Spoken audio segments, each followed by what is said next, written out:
Hello guys! I had seen a lot of video game challenges people had done on video games, as well as answered some interesting questions about how many of something we need to beat the game. In this case, I am going to answer the question, how many rupees does it take to beat The Legend of Zelda Ocarina of Time? Now, I am sure some people are going to say that it takes 0 rupees, and that is true if we were playing the game with glitches. I, however, am going to stick to playing the game legitimately for this challenge, as I am not that great at performing many glitches, and plus I like to see how many rupees the game expects you to collect in order to beat it. So here are the rules that I have set up for this challenge. The first rule is that the only times I am allowed to pick up rupees is when I am collecting the silver rupees in the later dungeons, or when I need to pay for a progression item when silver rupees are not an option. What is interesting is that there are only 2 times in the game that you are required to pick up rupees before the silver rupees come into play.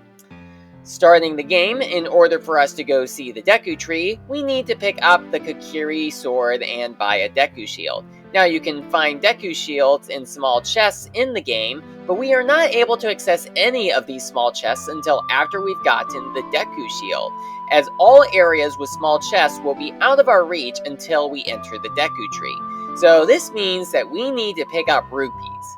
In this case, we need to pick up 40 rupees to buy the Deku shield.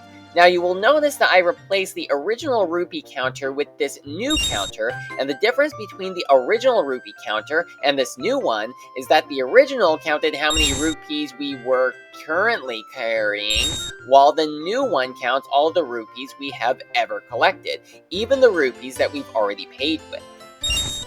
So we buy the Deku shield with our first 40 rupees, go to the Deku Tree, fight Goma, get the Kokiri Emerald, watch the Deku Tree die, leave Kokiri Forest, head to the castle, talk with Malon, get the weird egg, hatch the egg, wake Talon, go into the castle courtyard, get past the guards, talk to Zelda, learn Zelda's lullaby, head to Kakariko Village, get a Hylian shield from one of the graves, learn the Sun Song since that doesn't cost us any rupees, show the guard the letter to have him open the gate, head to Goron City, open Darunia's door, light the torches, head to the Lost Woods, talk to Saria, learn Saria's song, play the song for Darunia so he'll give us the Goron bracelet, open up Dodongo's cavern, go through this dungeon, defeat King Dodongo, get the Goron Ruby from Darunia, head to the Great Fairy at the top of the mountain, get the magic meter, head to Castletown to get Din's Fire,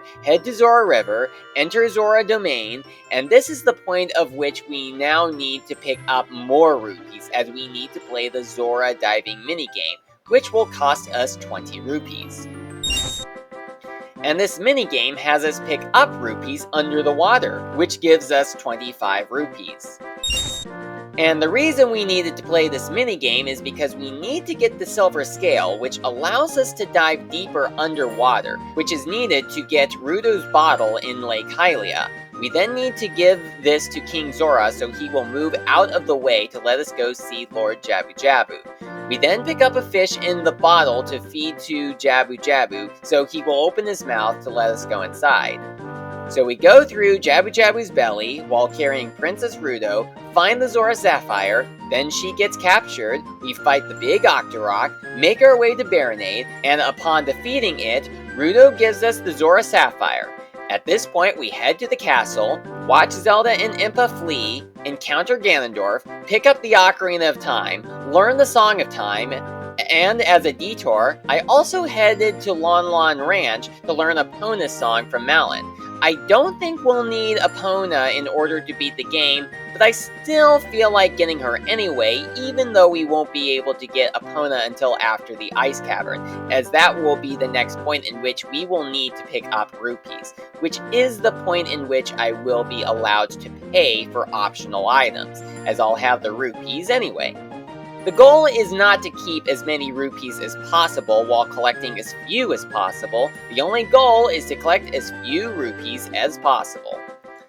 After that, we head to the Temple of Time, open the door, get the sword, awaken as an adult, talk to Sheik, head to Kakariko Village, race Stampy's ghost, get the hookshot, learn the Song of Storms from Guru Guru for later, and then we go and beat the Forest Temple and the Fire Temple, all the while not having to collect any rupees.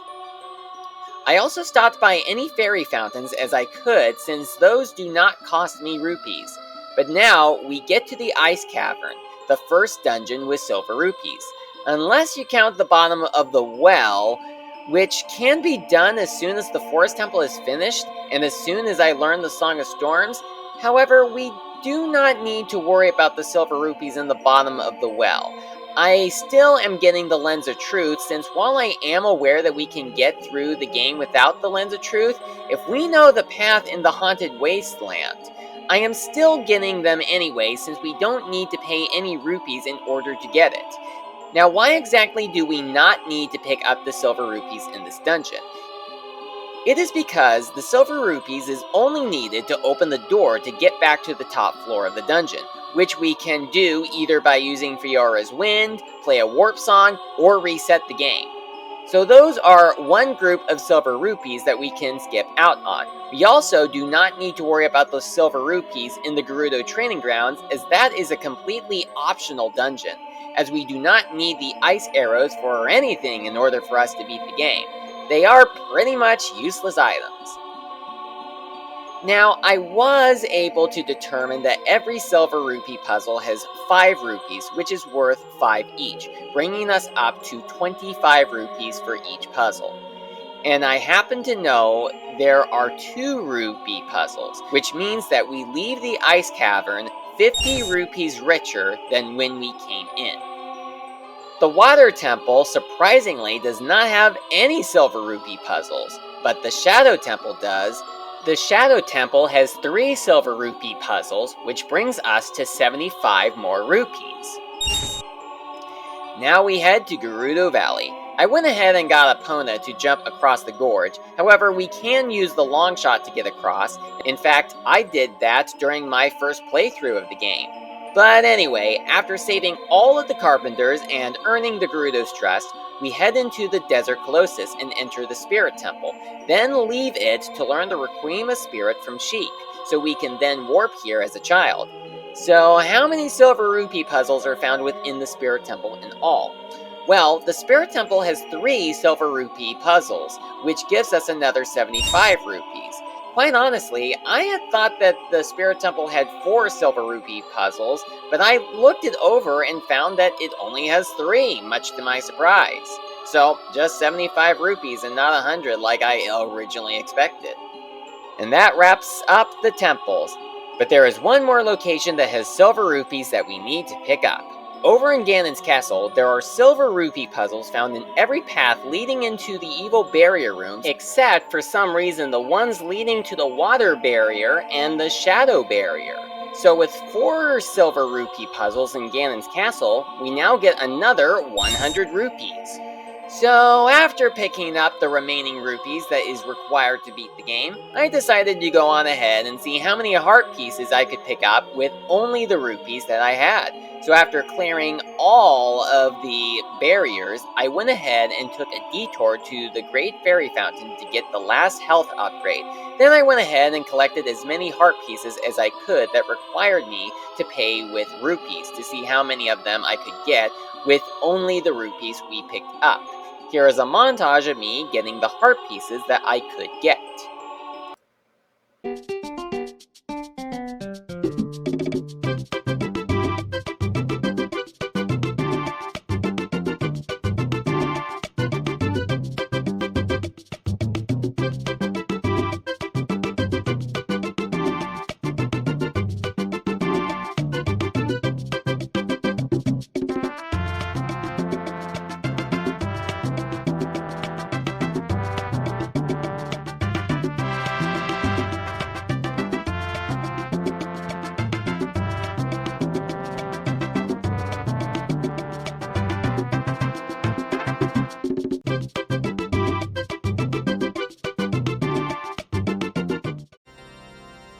was a lot more footage that I had recorded with me getting some heart pieces, but I decided not to show them all off because I felt that it would take too much time.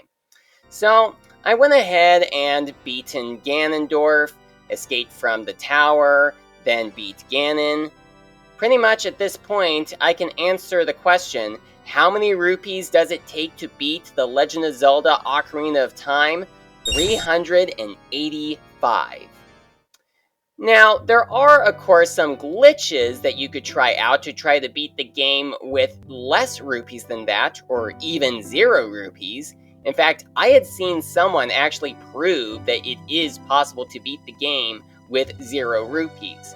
But I decided to have it be based upon what the game expects for you to do, and not do anything in the game that was not intended by the game's developers. So pretty much just determining how many rupees it takes to beat the game without using any glitches. As far as how the 3DS remake goes, I don't think that there were any changes that were made as far as how many rupees you need to pick up. I know that that is not the case for Majora's Mask, which I'm going to be doing at a later time. So if you guys really enjoyed watching this challenge video and would like to suggest to me about what other challenges that I could try out in the future, do let me know in the comments. I would also like to point out that I do have a Twitch account. I will leave the link to that account in the description. I have not done any streams on Twitch as of the recording of this video, but I do hope that at some point I will be able to do some streams over there. And if you guys would like to support me, you can do so on Patreon. I will leave a link to my Patreon account down in the description below. And here is a shout out to all of the patrons that I have as of the time that I had started doing the edits on this video. So thank you very much for watching, and I will see you again next time.